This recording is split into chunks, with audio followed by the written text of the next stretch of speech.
చిత్తం యమధర్మరాజు చింతన లేదు, మన మీద ప్రేమ లేదు, వాడు ఎప్పుడు తీసుకెళ్తాడో తెలియదు.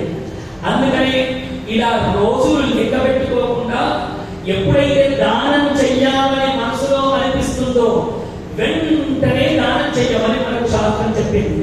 ధర్మం త్వరగా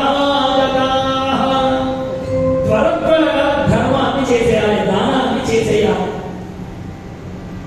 ఒక ఊళ్ళో ఒక అద్భుతమైన ఆశ్రమం నిర్మాణం జరిగి ఉన్నది.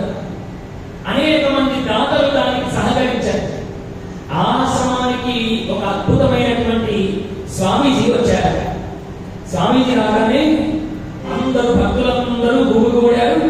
స్వామీజీ ఎప్పుడైతే ఆశ్రమంలో అడుగు పెట్టారో, ఒక్క నిమిషం స్వామి, ఇగో మీరు అడుగు పెట్టి కప్పుతున్న ఈ టైల్స్ అన్ని నేనే వేపించిన స్వామి అన్నాడు.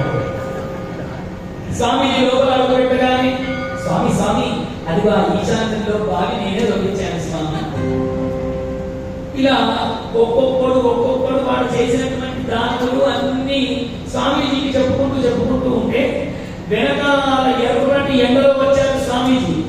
ఆశ్రమంలో ఇట్లాగే అన్ని ఫ్యాన్లన్నీ వేశారు. స్వామీజీకి వేడవుతుంది అని ఫ్యాన్లన్నీ తిరుగుతూ ఉన్నాయి.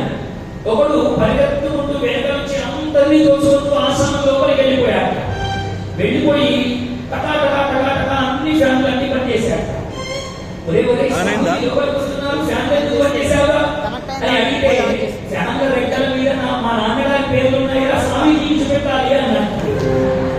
చూడండి ఎంత చిత్రమో, రెక్కల మీద ఉన్న పేర్లు చూపించడానికి ఫ్యాన్లన్నీ బంద్ చేశాడు. ఇలా ధర్మములతో దానములు చేస్తే